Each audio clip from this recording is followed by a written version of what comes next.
ओ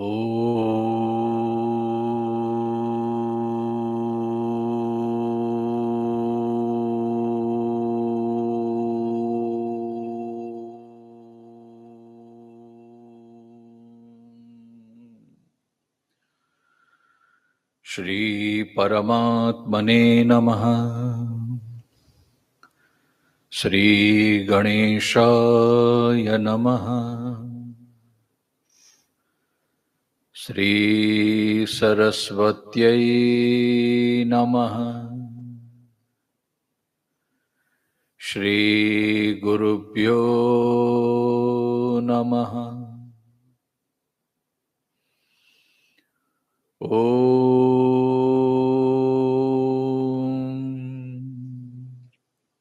नमो भगवते वासुदेवाय।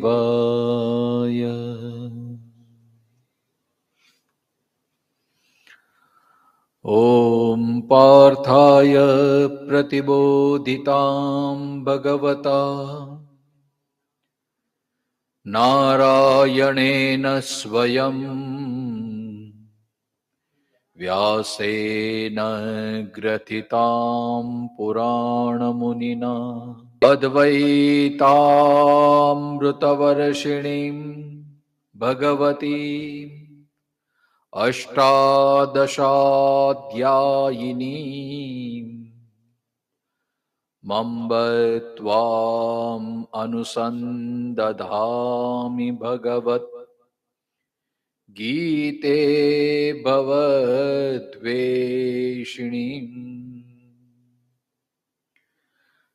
नमोऽस्तु ते व्यासविशालबुद्धे पुल्लारविन्दायतपत्रनेत्र येन त्वया भारततैलपूर्णः प्रज्वालितो ज्ञानमयप्रदीपः प्रपन्न पारिजाताय स्तोत्रवेत्रैकपाणये ज्ञानमुद्राय कृष्णाय गीतामृतदुहे नमः। सर्वोपनिषदो गावो दुग्धा गोपालनन्दनः पार्थो वत्स सुधीर्भोक्ता दुग्धं गीतामृतं महा। वसुदेवसुतं देवं कंसचाणूरमर्दनम् देवकी परमानन्दम् कृष्णं वन्दे जगद्गुरुम्। भीष्मद्रोणतटा जयद्रथजला गान्धारनीलोत्पला शल्यग्राहवती कृपेण वहनी कर्णेन वेलाकुला अश्वत्थामविकर्णघोरमकरा दुर्योधनावर्तिनी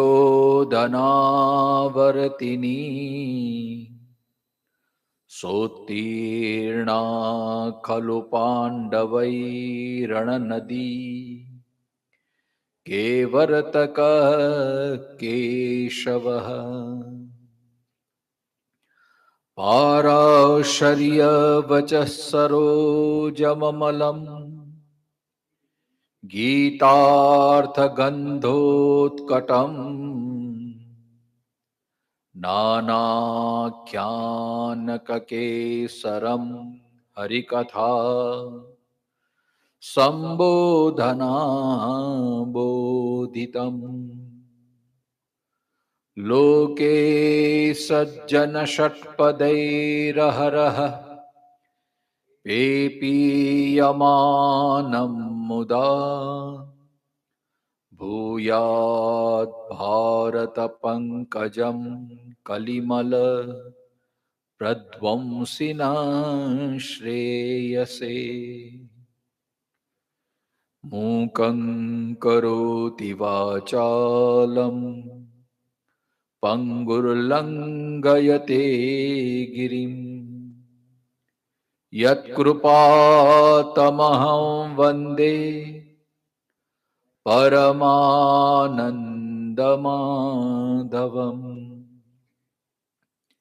यं ब्रह्मा वरुणेन्द्ररुद्रमरुतः स्तुवन्ति दिव्यैस्तवैः वेदैः साङ्गपदक्रमोपनिषदैः गायन्ति यं सामगाः ध्यानावस्थिततद्गतेन मनसा पश्यन्ति यं योगिनो यस्यान्तन्न विदुसुरासुरगणा देवाय तस्मै नमः देवाय तस्मै नमः। श्री कृष्ण कन्हैया लाल की जय। श्री प्रेमपुरी जी महाराज की जय।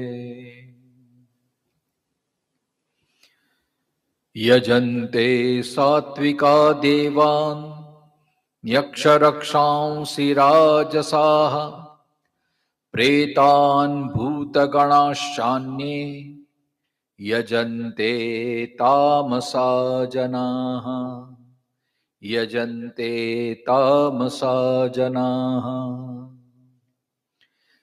यहां तक हमने विचार विमर्श किया था। 17वां अध्याय गीता का श्रद्धात्रय विभाग योग है। भगवान इस अध्याय के द्वारा अर्जुन ने जो प्रश्न पूछा था कि जिसको शास्त्र का ज्ञान नहीं है लेकिन उसमें श्रद्धा विद्यमान है तो उसकी निष्ठा किस प्रकार की होती है, या तो किस प्रकार का होता है, उसका किस प्रकार का आचरण होता है, कैसी उसकी गति होती है। तो इस प्रश्न के जवाब में भगवान ने 17वें अध्याय में पूरा प्रकाश डाला है। तो श्रद्धा त्रय विभाग योग नाम से इस अध्याय का प्रारंभ होता है। तो जिसकी जैसी श्रद्धा होती है वैसा वो होता है। मतलब यहां भगवान उस साधक की बात कर रहे हैं जिसमें श्रद्धा है लेकिन शास्त्र का ज्ञान नहीं है। उसे अच्छे मार्ग में चलना है लेकिन पता नहीं है कि वो जो मार्ग उसने चुना है वो अच्छा है, वो सत्य का है, वो परमात्मा का है।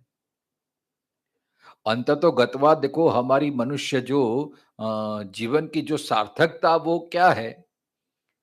मनुष्य जीवन की सार्थकता वही है कि हम जहां से आए हैं वहां हमको वापिस हमारे मूल स्वभाव में मतलब परमात्मा की प्राप्ति, यही तो मनुष्य जीवन की सार्थकता है। तो परमात्मा की प्राप्ति किस लिए कही चाहिए? अब परमात्मा पर्यायवाची शब्द है। कोई सुख में परमात्मा को ढूंढता है, कोई सफलता में परमात्मा को ढूंढता है।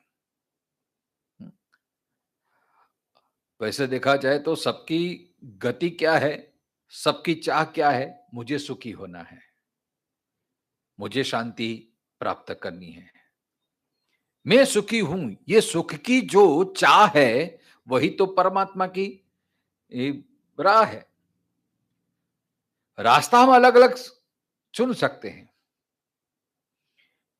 अब रास्ता भी अलग अलग चुनना ये भी हमारे स्वभावगत है, हमारी श्रद्धागत है।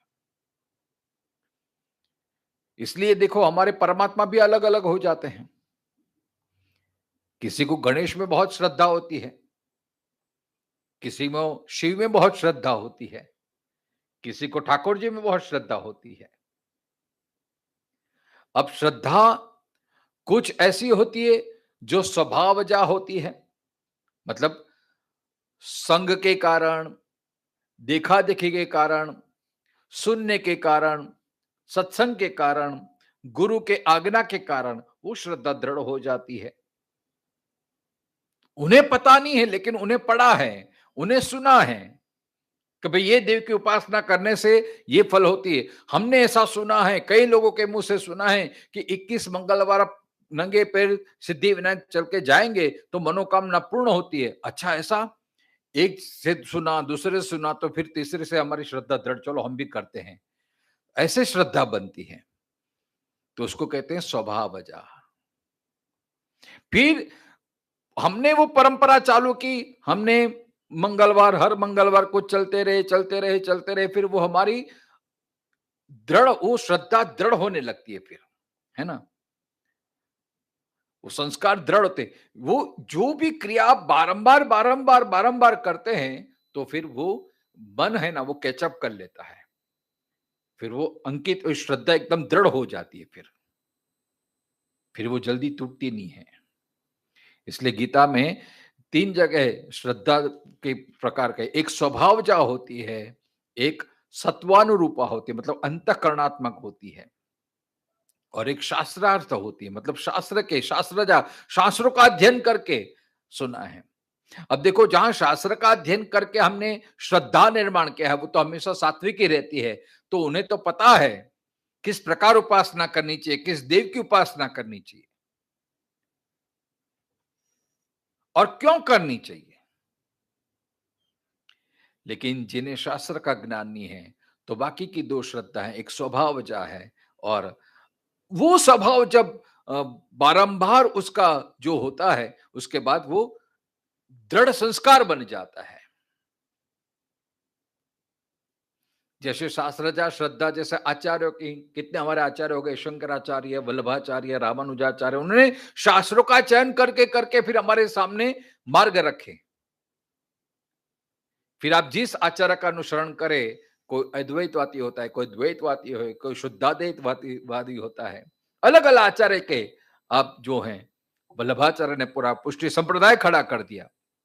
अब उसका अनुसरण करने वाले, उसी पे उसकी श्रद्धा दृढ़ हो जाती है। तो अंततो गत्वा या तो गुरु से या शास्त्र से आपने जो श्रद्धा निर्माण की है वो, फिर वो पीढ़ी दर पीढ़ी फिर वो संस्कार एकदम दृढ़ हो जाते हैं फिर, है ना? तो एक होती है शास्त्रजा श्रद्धा, शास्त्र के द्वारा उत्पन्न हुई श्रद्धा। एक होती है स्वभावजा श्रद्धा, जो स्वभाव हम निरंतर वो करते हैं, एक दूसरे का देखा, तीसरे का देखा, सुना हमने, फिर हमारे में धीरे-धीरे श्रद्धा का उदय हुआ, स्वभावजा हो जाती है। कभी-कभी परिस्थितिवश भी हमारी श्रद्धा वो हो जाती है। और एक होती है अंत सत्वानुरूपा श्रद्धा, मतलब देखो पहले संस्कार मन में आते हैं, फिर वो मन में संस्कार जितने दृढ़ होता है, फिर वो हमारा चित्त में आ जाता है, और जो चित्त के संस्कार होते हैं, हमको बोलते हैं ना अंतःकरण के, वो अंतःकरण के संस्कार वो एकदम दृढ़ होते हैं। अब जो स्वभावजा है या गुरुमुख से जो श्रद्धा है उसमें बदलाव आ सकता है, लेकिन जो अंतःकरणात्मक जो श्रद्धा है वो अत्यंत दृढ़ होती है, वो निष्ठा एकदम दृढ़ हो जाती है, फिर उसको इसपे फिर कोई दूसरा रंग नहीं चढ़ सकता। जैसे स्वभावजा श्रद्धा है ना, जैसे हिरण्यकशिपु, क्यों मेरे भाई को मारा विष्णु ने, इसलिए वो आस्तिकता था वो नास्तिकता में परिवर्तित हो गई, और इतना असुर भी था तो तामस था, तो तामस श्रद्धा इतनी प्रबल थी, वो स्वभावजा उसका स्वभाव में ही था, क्योंकि असुर योनि का था हिरण्यकशिपु। और वही कुल में उत्पन्न हुआ प्रहलाद। उसकी श्रद्धा कैसी थी? सत्वजा, सत्वानुरूपा थी। नहीं तो ऐसा देखा जाता है कि जो जैसा परिवार में परवरिश होती है, वैसा ही बच्चे पे भी उसका ऐसा ही संस्कार पड़ते हैं। लेकिन प्रहलाद असुर कुल, अरे हिरण्यकशिपु असुर होते हुए भी, राक्षस होते हुए भी, इतने विपरीत ईश्वर के विरुद्ध होते हुए भी प्रहलाद भी उसके संस्कार नहीं पड़े, क्योंकि प्रहलाद को गर्भ से संस्कार मिले थे गुरु के द्वारा। नारद उनके गुरु हैं, और गर्भ में ही इतनी सात्विक श्रद्धा का उदय हो गया था कि हिरण्यकशिपु ने लाख कोशिश की, फिर भी प्रहलाद पे उसकी कोई असर नहीं हुई, है ना। वैसे ही हमारे अंतःकरण में जो श्रद्धा, मतलब जो संस्कार बन जाते हैं, वो स्वाभाविक हो जाता, हमारा स्वभाव बन जाता है वो। फिर अगर हमारी ये सत्वानी रूपा जो वृत्ति है, सात्विक प्रवृत्ति है, वो जन्म जन्मांतर से वो संस्कार संचित हो गए, तो हमारे अंतःकरण में वो अंकित हो जाते हैं, तो हमारे चित्त में वो संस्कार हो जाते हैं। फिर योनि बदलती रहती है, शरीर बदलता रहता है, लेकिन वो हमारे संस्कार वो ऐसे ही रहते हैं।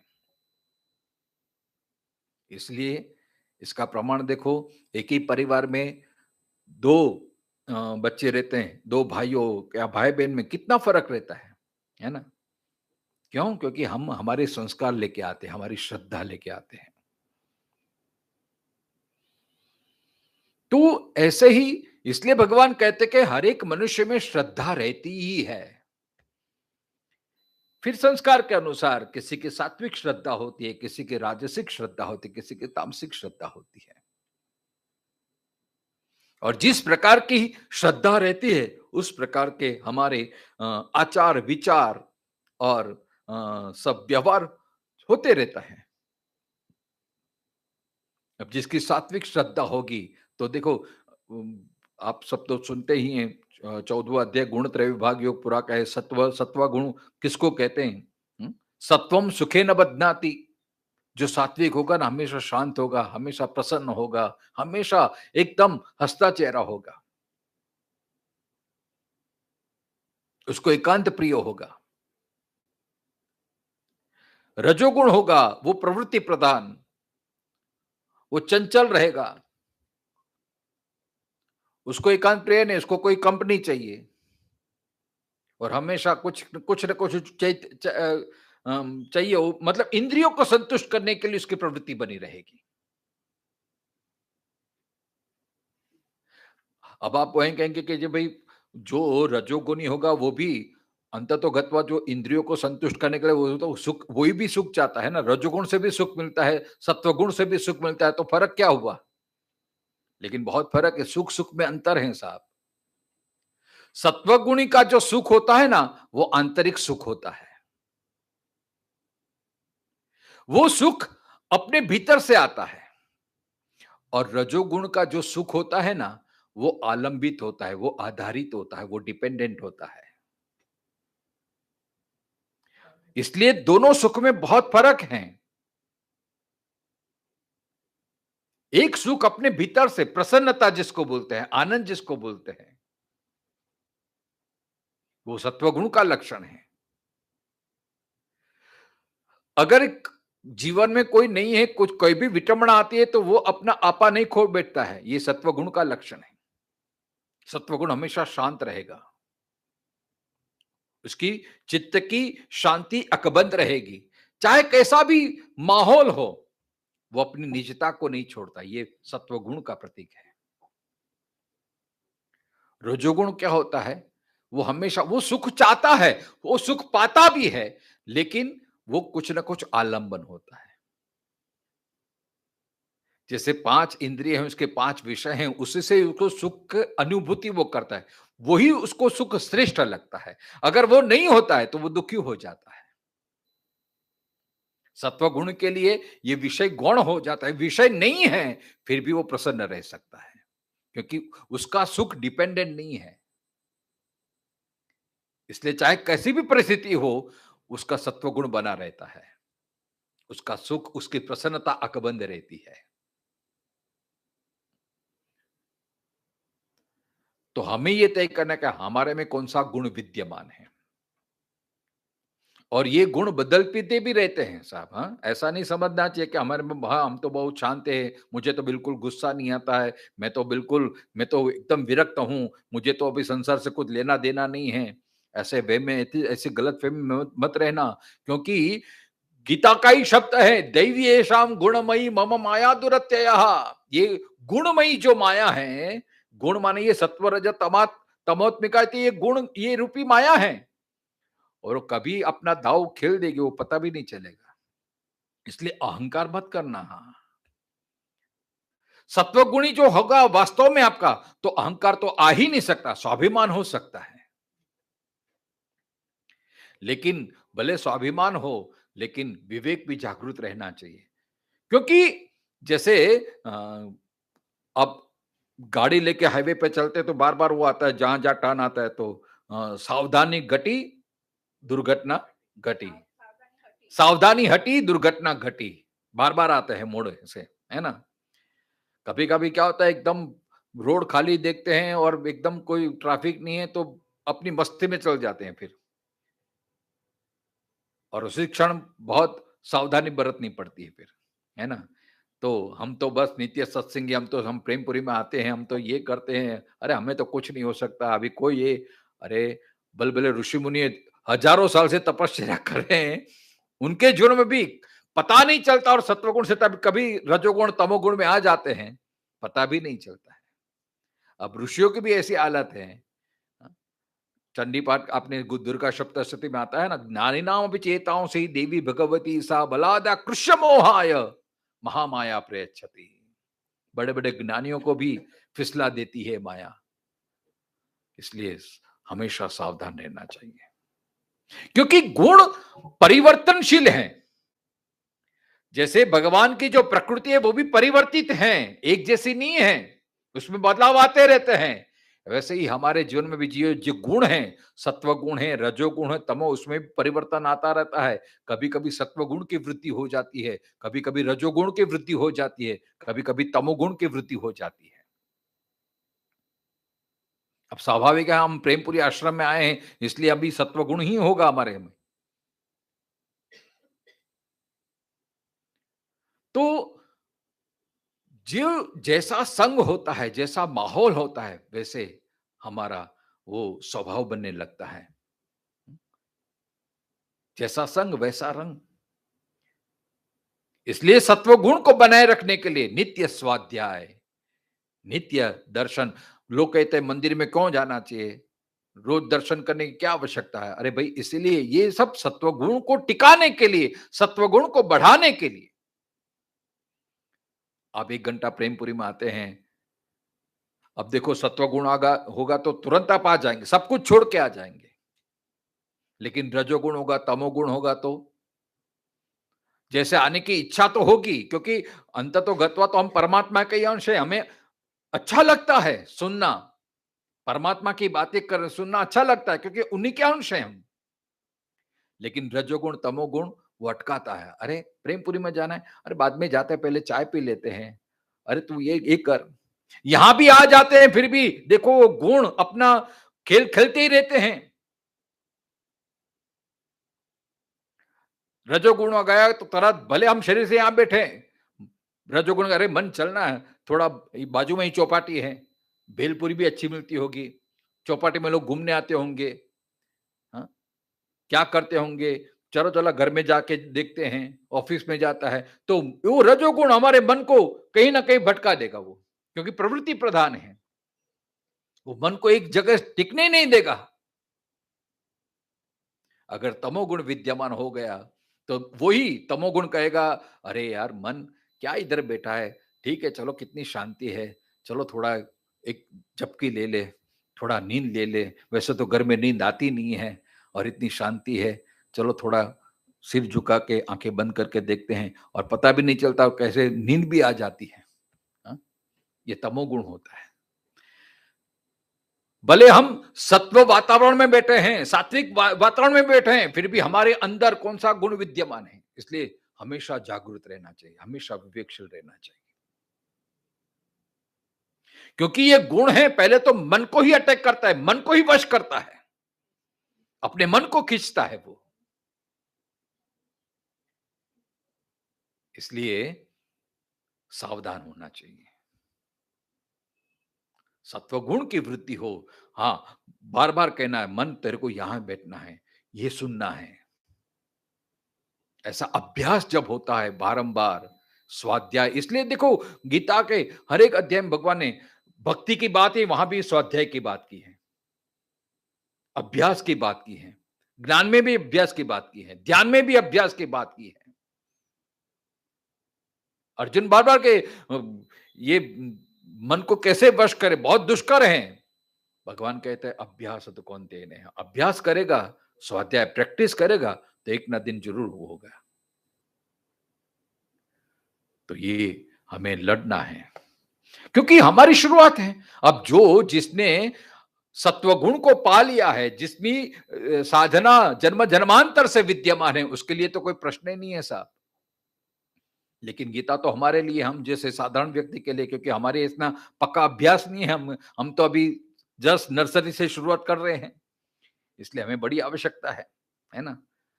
बच्चा स्कूल स्कूल में जाने से रोता है तो प्रलोभन देना पड़ता है ना, माँ कहती है बेटा आएगा तो चॉकलेट दे दूंगा, ऐसे मन को भी प्रलोभन देना पड़ता है।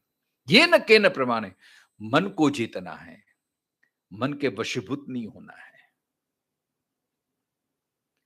इसलिए सात्विक प्रवृत्ति, इसलिए सात्विक वातावरण, इसलिए प्रेमपुरी माना है। अब यहां सुन के, यहां पर प्रत्यक्ष आप सुन के देखो, यहां के अब सत्व गुण होगा तो उसकी आपको वाइब्रेशंस आप महसूस कर पाएंगे। लेकिन सत्व गुण नहीं होगा तो रजोगुण होगा, तो यहां बैठे बैठे भी मन कहीं और चलता होगा। सूरदास ने यही तो, इसलिए तो हमारे कटाक्ष के ना, माला तो करवे फिरे जीव फिरे मुख माए, मनवा तो 24 फिरे ये तो सुमरी नाय, है ना। शरीर से क्रिया सात्विक हो रही है, लेकिन मन में तो रजोगुण विद्यमान है, तो मन रजोगुण मन को लेके कहीं ना कहीं भटकते रहता है। इसलिए फिर हम वही के भाई, इसलिए संग की असर नहीं होती हमें, क्योंकि जो महत्वपूर्ण चीज है मन और बुद्धि, उसी को ही हम छूटा दौड़ दे सकते हैं। शरीर यहां है लेकिन मन कहीं और भटकता है, रजोगुण न जाने कहां कहां उसको लेके जाता है मन को। इसलिए, और ये स्वाभाविक है, देखो स्वभावजा माने स्वाभाविक है।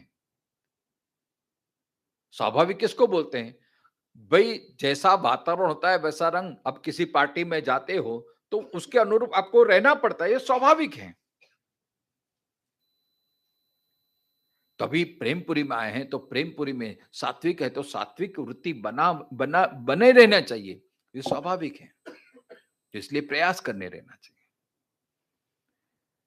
इसलिए त्रिविधा भवति श्रद्धा देहिना सा स्वभावजा, हमारे प्राणी मात्र के मतलब मनुष्य योनि में जितने भी हैं सब में स्वभाव मतलब स्वभावजा ये श्रद्धा रहती है। स्वभावजा माने स्वाभाविक रीति से होती है। अब जैसे जहां परिवार में क्रोध का वातावरण, आप भले सत्वगुणी हैं, आपको पता है कि मुझे क्रोध नहीं करना है, लेकिन लाभ लाभ लाभ लाभ लाभ लाभ लाभ लाभ चलते ही रहता है, तो फिर एक बार तो आपका तमोगुण आ ही जाएगा, है ना। क्योंकि वो संग का असर है, वो स्वभावजा है। लेकिन ऐसे बहुत ही विरला रहते हैं कि जिसकी सत्व गुण की दृढ़ता हो गई है एकदम, जिसको बोलते हैं ना कि अंतःकरण में उसका वो नस नस में सत्व गुण प्रविष्ट हो गया है, फिर चाहे किसी भी नौबत आए वो अपनी सत्व गुण को नहीं छोड़ सकता है। जैसे वो स्वामी रामदास जी का प्रसंग है ना कि एक आदमी उसको बहुत गाली बोलता था, उसको नीचा दिखाने की कोशिश कर रहा था, लेकिन रामदास जी अपनी मस्ती में मस्त रहते थे। उनके शिष्यों से रहा नहीं गया कि बाप जी आपको इतनी गाली बोल रहा है, आपका इतना अपमान कर रहा है, आप कुछ बोलते नहीं, आपको कुछ लगता नहीं है। रामदास जी कहते मुझे कोई फर्क नहीं पड़ता है, क्योंकि वो तमोगुण में है तो उसका मतलब नहीं कि मैं भी तमोगुणी हो जाऊं। मेरा सत्व गुण है तो मुझे क्रोध आता ही नहीं है, है ना। तो ये सत्व गुण जब ऐसी स्थिति आ जाती है, तो फिर वो ज्ञान के हम अधिकारी बन जाते हैं फिर। इसलिए स्वभाव जहा, तो स्वभाव तो बदलता भी रहता है ना? हमारा मन पे स्वभाव की जो अम, प्रतिबिंब पड़ता है वो हमारा मन पे प्रतिबिंब, इसलिए मन कभी उदास भी रहता है, मन कभी प्रसन्न भी रहता है ना? वातावरण के अनुरूप हमारी ये स्वभाव चेंज होता रहता है।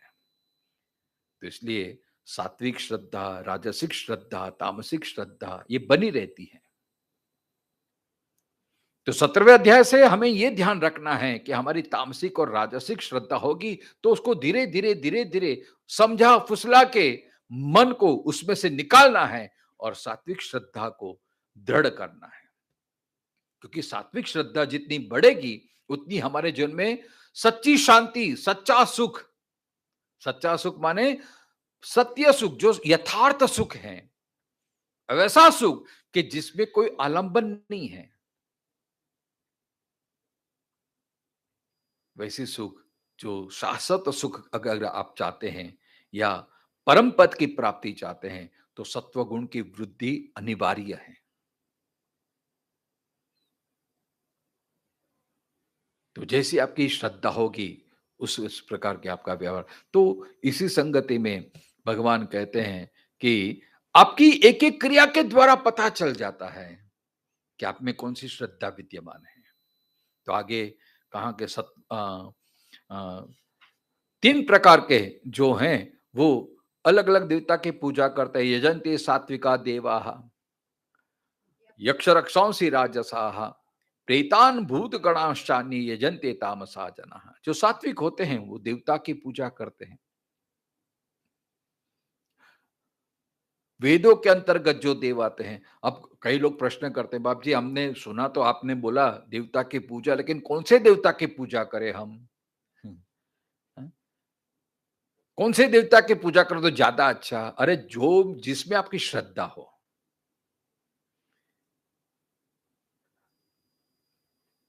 तत्व तो एक ही है, जो कबीरा का वो बहुत प्रसिद्ध दोहा है ना कि कबीरा कुआँ एक है, पनिहारी अनेक, बर्तन सब न्यारे बने भये, लेकिन पानी सब में एक, है ना? स्वरूप अलग-अलग हो सकते हैं, तत्व तो एक ही है। तो जो दैवी गुण जिसमें होते हैं, वो देव माने जाते हैं। इसलिए सात्विक भाव से आप चाहे गणेश की उपासना करो, चाहे विष्णु की उपासना करो, चाहे ये क्यों देवताओं की उपासना करनी चाहिए? क्योंकि उसमें सत्व गुण है। क्योंकि जिसकी आप उपासना करते हैं, उसका असर आपके जीवन में भी आता है। देवताओं का सानिध्य आप प्राप्त करेंगे, देव जैसे आप बनेंगे। क्योंकि उसमें देवी गुण है, देवी संपदा है। तो अंततोगत्वा आपको देव योनि प्राप्त होगी, क्योंकि देवो भूत्वा यजेत देवम्। अगर आप यक्ष राक्षसों की पूजा करेंगे, तो आपको इस प्रकार की गति होगी। आपको स्वर्ग की प्राप्ति होगी या असुर की प्राप्ति होगी। और अगर आप भूत प्रेत उसकी पूजा करेंगे, तो आपको प्रेत योनि प्राप्त होगी। तो आपको कहां जाना है, आपके पे निश्चय करना है ना? अब देखो पूजा में भी, क्योंकि भगवान ने ही कहा है 9वें अध्याय के 24वें श्लोक में शायद, जो जिसकी पूजा करता है वैसे उसको योनि प्राप्ति होती है। यान्ति देवव्रता देवान, पितृन यान्ति पितृव्रताः, भूतानि यान्ति भूतेज्या, यान्ति मद्या जिनोपिमाम। भगवान कहते हैं कि जो देवों को उपासना करता है, वो देव को प्राप्त होता है, उसको देवलोक की प्राप्ति होती है। जो भूत प्रेतों की उपासना करते हैं, उसको भूतों की, पितरों की उपासना कर। अच्छा, कई लोग बोलते हैं, मुझे एक जन का फोन आया था कल कि शास्त्री जी आपने बोला भूत प्रेत का, तो हम कभी प्रेत बलि करते हैं, नारायण बलि करते हैं, तो क्या हम तामस में माने जाते हैं? नहीं, देखो नारायण बलि तो उसका विद्यमान है। अब इंटेंशन मैंने बोला ना, अब आशय किस तरह से, किस आशय से आप पितरों की पूजा करना, वो तो शास्त्र सम्मत है। भागवत में भी प्रमाण है। जब ये कुरुक्षेत्र में युद्ध समाप्त हुआ, तो कृष्ण ने ही खुद पांडवों को लेके जाके सबका पिंडदान करवाया है ना? ऐसे कई शास्त्र प्रमाण होता है। तो हम अगर पितरों के निमित्त पिंडदान करते, तर्पण करते हैं, तो वो तो सात्विक पूजा ही है। तो फिर क्या हम पितरों की पूजा करेंगे तो हम हमें पितृयोनि प्राप्त होगी? नहीं, पितरों की पूजा हम क्यों कर रहे हैं? कई लोगों का आप देखो घर में तो बहुत सारे पितरों के फोटो लगे रहते हैं। ठीक है, उनकी श्रद्धा है। लेकिन और कई लोग बार-बार पितरों को याद करते हैं। कोई डर से करते हैं कि भाई पितरों हमारे नरक योनि में ना जाए या पितरों में नड़े नहीं। हाँ, ऐसे कई बेस ज्योतिष विद्या का थोड़ी जानकारी तो कई लोग बाप जी जरा कुंडली देख के देख लो ना, हमारे कोई पितृ तो नड़ते ना, कोई भी लोग बोलते कि आपका पितृ दोष है, पितृ दोष है। इसलिए हमें पितृ की पूजा करनी पड़ रही है। ये सब भाव से करेंगे तो फिर वो अगर आप कर्तव्य समझ के देखो, शास्त्र में 3 ऋण हैं, देव ऋण, ऋषि ऋण और पितृ ऋण। तो वो हमारा कर्तव्य है, पितरों की पूजा करना, वो हमारा कर्तव्य है। वो भाव से आप करके करेंगे तो पितृयोनि प्राप्त नहीं होती है, अंततः तो पितरों का आशीर्वाद प्राप्त होता है।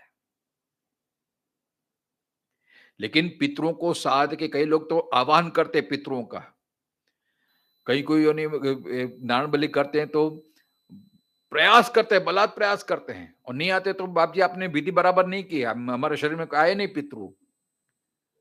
अरे भाई, क्यों परेशान कर? पहली बात तो पितृ कभी किसी को नड़ते ही नहीं है। कोई माँ-बाप अपने बच्चों का कभी बुरा सोच सकते हैं क्या? ये हमारा बहुत सबसे बड़ा वहम है कि पितृदोष मतलब पितरों की कुछ अवगति हो गई। पितृ कभी पितरों की कभी दुर्गति होती नहीं और पितृ कभी हमें श्राप नहीं देते। पितरों के कारण हमारे जीवन में दोष नहीं आता, कभी नहीं आता है। अगर हम सच्चे भाव से पितरों की पूजा करते हो तो। तर्पण किया है आपने श्रद्धा से, हाँ, अपना ऋण समझ के, तो कभी पितरों के वो पितरों का दोष आ ही नहीं सकता है। आप पितरों से क्या अपेक्षा रखते हैं? अपना कर्तव्य समझ के आप करते हैं, तो पितरों का अवश्य आशीर्वाद प्राप्त होता है। इसलिए तर्पण तो करना ही चाहिए, पिंडदान करना ही चाहिए। जब उनकी तिथि आए तो उनके निमित्त कुछ गौग्रास, कागवास जो भी करना है वो करना ही चाहिए। वो शास्त्र प्रमाण है।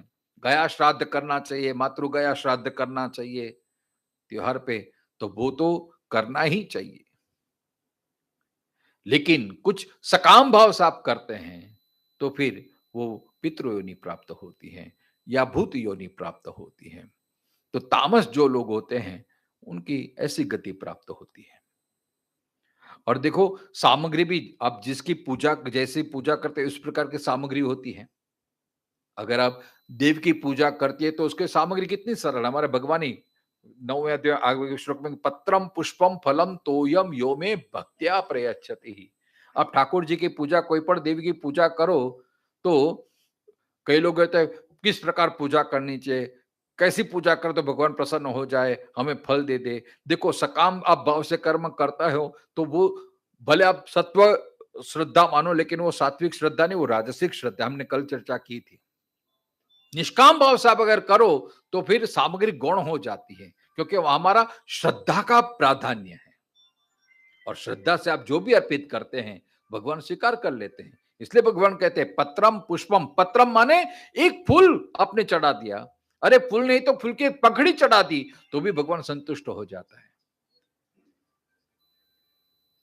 पत्रम, तुलसी का पौधा, बिली पत्र एक चढ़ा दो, हमारे शिव जी तो फिर एक लोटा जल चढ़ा दो तो प्रसन्न हो जाते हैं। वो वचन है, चपटी भभूत में सारा खजाना लुटा दिया। ऐसे हमारे शिव जी प्रसन्न है। सिर्फ एक लोटा जल चढ़ा दो, सिर्फ एक दिया कर दो, सिर्फ एक पुष्प, एक तुलसी का पौधा अर्पण कर दो तो भी देव संतुष्ट हो जाता है, क्योंकि वो सात्विक है। देवता हमारा भाव देखते हैं, सिर्फ सामग्री नहीं देखते।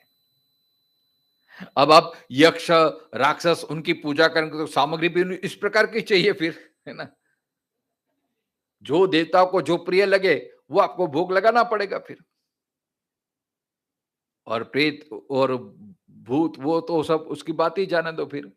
हाँ। तो आपको कितना नीचे उतरना पड़ेगा, कितना मतलब ये करना पड़ेगा। इसलिए यजन्ते सात्विकान् देवाः। कई लोग बोलते हैं 33 करोड़ देवता है हिंदुओं में, तो कौन सी देवता? अरे 33 करोड़ नहीं, 33 करोड़ नहीं, 33 कोटि हैं।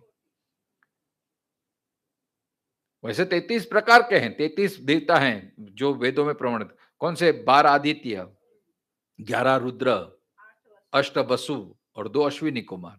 ये 33 देवता माने जाते हैं। तो कोई भी देव की उपासना करो, लेकिन निष्काम भाव से करो।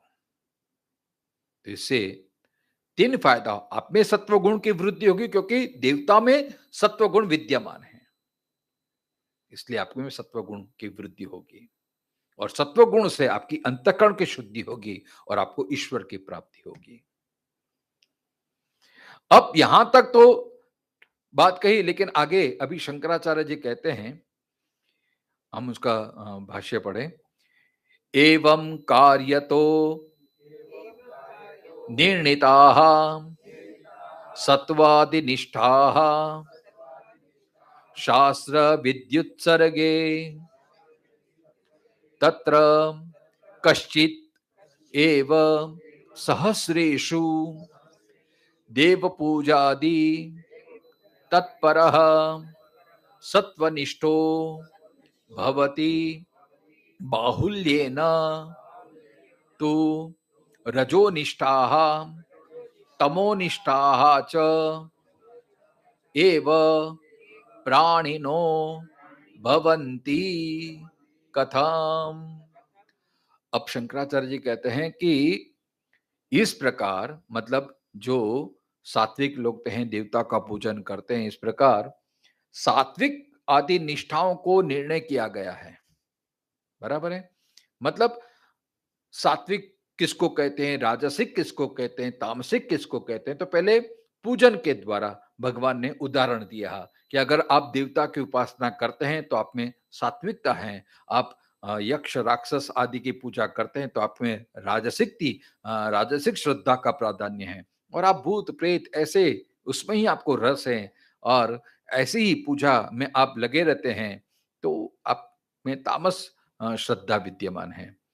तो इस प्रकार निर्णय किया गया है, और आगे भी भगवान गीता में तप के द्वारा, यज्ञ के द्वारा, दान के द्वारा हमें बताएंगे। तो यहाँ भगवान शंकराचार्य जी का ये मत है कि जिनकी सात्विक आदि निष्ठाओं का निर्णय किया गया है, उन स्वाभाविक श्रद्धा वाले हजारों मनुष्यों में कोई एक ही शास्त्र विधि का त्याग होने पर देव पूजा आदि के परायण सात्विक निष्ठा युक्त होता है। अधिकांश मनुष्य तो राजसी और तामसी निष्ठा वाला ही होते हैं। कैसे? मतलब शंकराचार्य जी का यह अनुभव है कि बहुत हजारों मनुष्य में कोई एक ही होगा जो ऐसी सात्विक निष्ठा वाला होगा।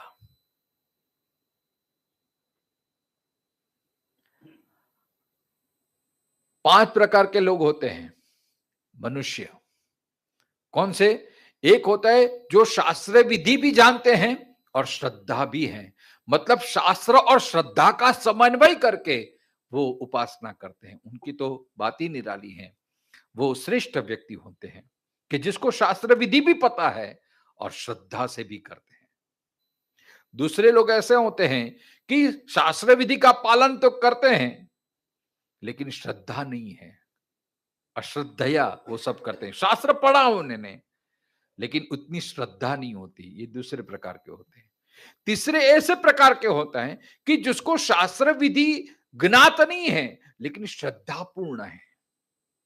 ये तीसरे। चौथे प्रकार के हैं कि जिसको शास्त्र भी पता नहीं है और वो श्रद्धा भी उनमें उतनी विद्यमान नहीं है। और पांचवे अधम में अधम वो होते हैं कि जो शास्त्र की अवहेलना करते हैं, उपेक्षा करते हैं, विरोध करते हैं, या अज्ञान भूल जाते हैं और शास्त्र विधि का त्याग कर देते हैं, मतलब शास्त्र से उल्टा ही करते हैं। उनके लिए अब आगे के श्लोक में, 2 श्लोक में ऐसे मनुष्य की बात की है कि जिनमें ईश्वर के प्रति श्रद्धा भी नहीं है और जो शास्त्र को भी प्राधान्य नहीं देते, उसके लिए शास्त्र गौण है। कई लोग ऐसे होते हैं कि अपने आप को इतना बुद्धिमान समझते हैं कि वो बोलते हैं शास्त्र में ऐसा लिखा है लेकिन मेरे पल्ले बात में नहीं, मैं इसको नहीं मानता, मैं इसको ये नहीं जानता। अरे भाई, हमारे ऋषि मुनि ने जो परंपरा लिखी है, तो हो सकता है हमारी बुद्धि उसमें कम पड़ रही हो, जो बात हमारे समझ में ना आए इसलिए वो गलत है ऐसा कह देना, वो महामूर्खता है, वो मिथ्या अभिमान है। सच्चा रास्ता तो ये है, उसको समझने का प्रयास करें, या तो हमसे कोई विद्वान है उसके पास जाएं, जिज्ञासा प्रकट करें। हर एक चीज हमारी बुद्धि में उतरे वैसे क्योंकि हमारी बुद्धि की मर्यादा होती है, हमारी समझ की मर्यादा होती है। लेकिन जो अभिमानी होते हैं ना, वो बस मेरे दिमाग में ये नहीं जाता है, मुझे ये अच्छा नहीं लगता है। अरे भाई, थोड़ी औकात कितनी है? इसको ही तो अभिमान कहते हैं। ये मिथ्यावाद, ये मिथ्या अहंकारी जो लोग होते हैं, वो फिर अपना चीला शुरू कर देते हैं। क्यों? क्योंकि उसमें दम होता है, अहंकार होता है, मद होता है, कुछ दिखा देने की वृत्ति में भगवान से भी श्रेष्ठ हूं, ऐसा उसका ये भाव होता है। इसलिए 5वें श्लोक में, 5वां और 6वां श्लोक में ऐसे मनुष्य की यहां बात कर रहे हैं भगवान, जो अधम अधम तमोगुण में भी एकदम कनिष्ठ जो तमोगुणी होते हैं, ऐसी व्यक्ति की बात कर रहे हैं। अशास्त्र विहितम घोरम, अशास्त्र विहितम घोरम, तप्यन्ते ये तपो जनाः, तप्यन्ते ये तपो जनाः, दम्भा अहंकार संयुक्ताः, दम्भाहंकार संयुक्ताः, कामराग बलान्विता। देखो, पहले कहते हैं अशास्त्र विहितम घोरम। अशास्त्र विहितम माने जो शास्त्र को प्राधान्यता नहीं देते हैं, जो शास्त्र को गौण समझते हैं, जो शास्त्र की अवहेलना करने वाले हैं। भगवान शंकराचार्य कहते हैं अशास्त्र विहितम न शास्त्र विहितम, अशास्त्र विहितम घोरम पीड़ाकरम प्राणिनाम आत्मनः च तपः तप्यन्ते निर्वर्तयन्ति ये तपो जनाः ते च दम्भाहंकार संयुक्ता, दम्भः च अहंकारः च दम्भाहंकारौ ताभ्याम संयुक्ताम दम्भाहंकार संयुक्ताः काम राग बलान्विताः, कामः च रागः च कामरागौ तत्कृतं बलम कामराग बलम तेन अन्विताः, कामराग बलैः वा अन्विताः। अशास्त्र विहितम मतलब जो मनुष्य शास्त्र में जिसका विधान नहीं है, ऐसा अशास्त्रीय, शास्त्र के विरुद्ध ऐसा आचरण करता है। क्यों? ऐसा अशास्त्रविद और घोर, अर्थात घोर किसको बोलते हैं? जो एकदम कठोर हो, जो आसान ना हो। दो शब्द है, एक घोर और एक अघोर। शिव का एक संबोधन अघोर, घोर तरेभ्य, अघोर तरेभ्य, घोर घोर तरेभ्य। अघोर माने निर्मल, अघोर माने सरल, अघोर माने पोलाइटनेस, और घोर माने कठोर, घोर माने भयंकर, घोर माने एकदम मुश्किल भरा एकदम।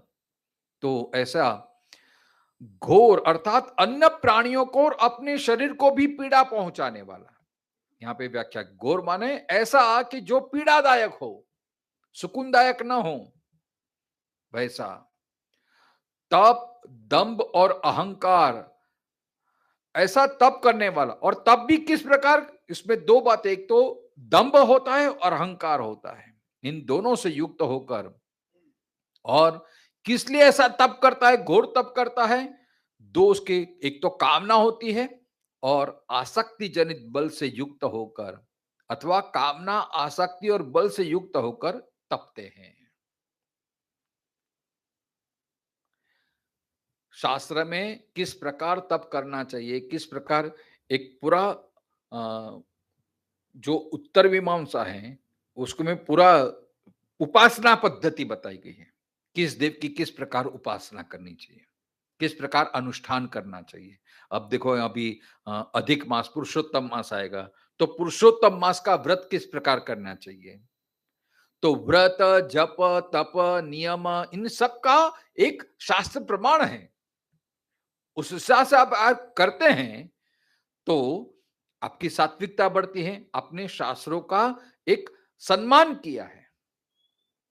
लेकिन जो अहंकारी होते हैं, जो दंभी होते हैं, क्योंकि उसमें देखो अहंकार क्या करता है, अहंकार का लक्षण ये होता है कि मैं सबके जैसा नहीं, मैं मुझे कुछ अलग करना है, मुझे कुछ अलग दिखना है। और सबका यही प्रयास होता है 20-25 जन में बस मेरा अब झंडा कैसे ऊंचे रहे, और इसके लिए वो पेतरा करते रहता है। ये अहंकारी पुरुष, ये आपको तुरंत पता चल जाता है। अभिमानी जो पुरुष होगा वो बस अपना इंपॉर्टेंस दिखाने के लिए कुछ ना कुछ ऐसा वो प्रयास करते ही रहता है फिर, ताकि अपना अ, उसको इंग्लिश में बोलते हैं ना, अटेंशन, क्या बोलते, अटेंशन टेकर, क्या, अटेंशन सीकर, हाँ अटेंशन सीकर। अटेंशन सीकर जो लोग रहते हैं वो अहंकारी लोग, अरे मेरे तो कोई पूछता ही नहीं है, मुझे तो कोई ये इसलिए वो ऐसा कुछ करते हैं। आजकल ये यूट्यूब का जमाना चल रहा है ना, बस कुछ ऐसा करो, कुछ ऐसा कुछ डाल दो, तुरंत सब लाइक लाइक आ जाए। ये सब के मूलभूत में हमारा अहंकार ही छिपा है बस। मुझे एक्सपोज होना है, मुझे वायरल होना है, लोग मुझे पहचाने, लोग मुझे नोटिस करें, और इसके लिए वो कुछ भी करने के लिए तैयार हो जाता है। फिर वो दंभ, मतलब ऐसा ऐसा वेश धारण करेंगे, ऐसा ऐसा, आप देखो कोई भी क्षेत्र में आप, हाँ, ये फैशन भी आती है क्यों, क्योंकि सबसे मैं अलग दिखूं, कुछ ऐसे कपड़े पहन लूं कि तुरंत तुरंत सबकी नजर जाए। यही तो प्रयत्न है अपने और आकर्षित करने के लिए। तो अध्यात्म जगत में भी ऐसे होते हैं, सबसे अलग, सबसे निराला, सबसे अनूठा।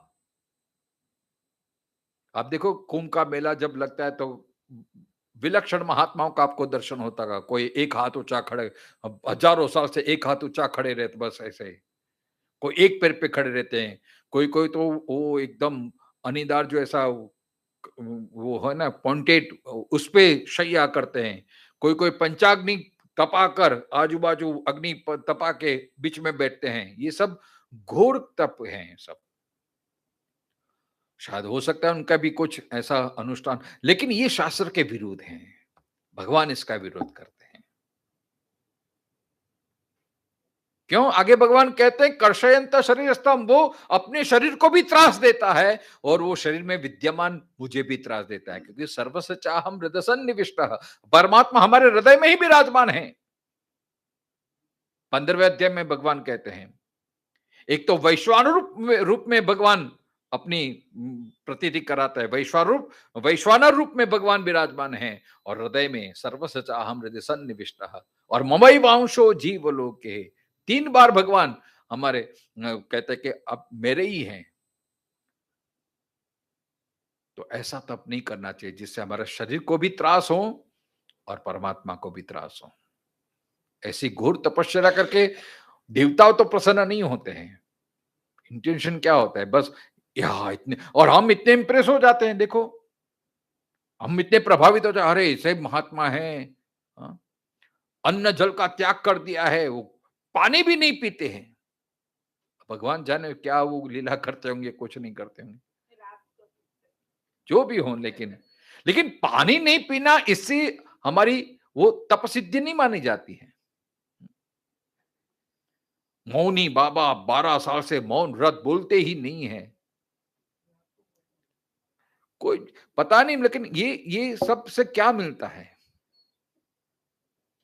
भगवान खुद कहते हैं अशास्त्र, जिसमें शास्त्र का कोई प्रमाण नहीं है। कोई शास्त्र में ऐसा नहीं लिखा आप एक पैर पे खड़ा रहो तो ये भगवान प्रसन्न हो जाएंगे, भगवान जल्दी मिल जाएंगे। अब देखो कोई ऐसे, अब गुजरात में तो बहुत ऐसा, भागवत में लिखा है ना, गुजरात में भक्ति आए तो बेचारी, क्योंकि पाखंड इतना बढ़ गया है। अब माता जी के उपासक, वो भी कोई कोई लोग तो जीभ काट देते हैं, लोही चढ़ाते हैं, ये सब घोर है। अब दूसरे धर्म में आप देखें तो अपने पीठ पे वो मारते हैं, है ना? ऐसा लोगों का ऐसा है, हम जितना शरीर को कष्ट देंगे, माता जी उतनी प्रसन्न हो जाएगी। ये सब घोर तप है। हाँ जी। राजा भगीरथ, हाँ हाँ, एक पैर पे ही खड़े थे, हजारों साल तक गंगा जी को लाने के लिए। अच्छा अच्छा, हाँ। सागर जो उनके पूर्वज थे उनको, लेकिन भगीरथ की बात सही होगी, मैंने तो पढ़ा नहीं है शायद। लेकिन देखो ऐसे जो महात्मा होते हैं ना, यहाँ पे भगवान ये गीता में जो बात कर रहे हैं ना, वो भगीरथ राजा का तो उद्देश्य था कि भगवत प्राप्ति के लिए, और ये लोगों का जो होता है ना, वो दंभ अहंकार, अपनी पहचान बढ़ाने के लिए होता है। हाँ, पूर्वजों का उद्धार करने, बराबर है।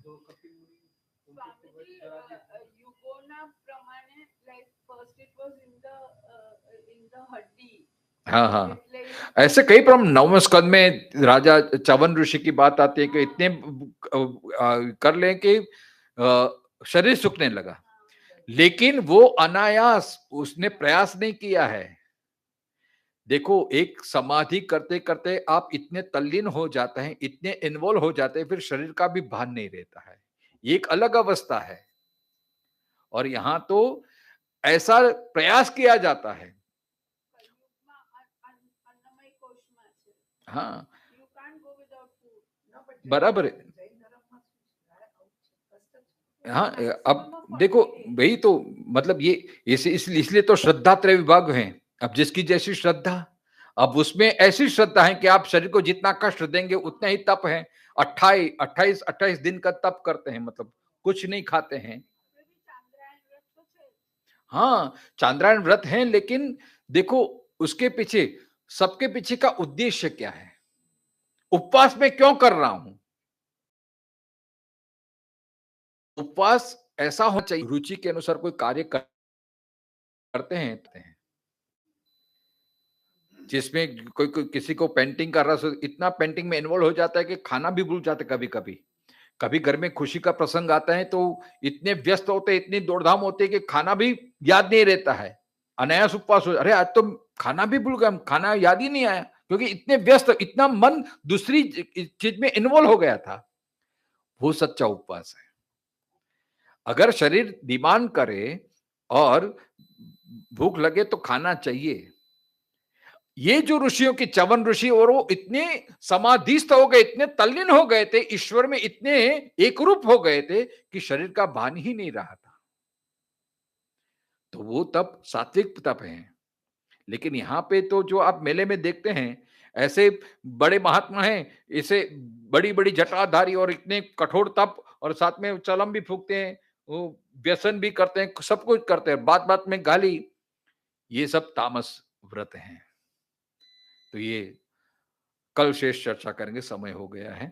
तो ओम पूर्णमदः पूर्णमिदं पूर्णात् पूर्णमुदच्यते पूर्णस्य पूर्णमादाय पूर्णमेवावशिष्यते। ओम शांति शांति। शंकरं शंकराचार्यं केशवं बादरायणं सूत्र भाष्य कृतो वंदे भगवन्तौ पुनः पुनः ईश्वरो गुरु आत्मेति मूर्तिभेद विभागिनी व्योमवत् व्याप्त देहाय दक्षिणामूर्तये नमः। ओम शांति शांति शांति। हरि ओम।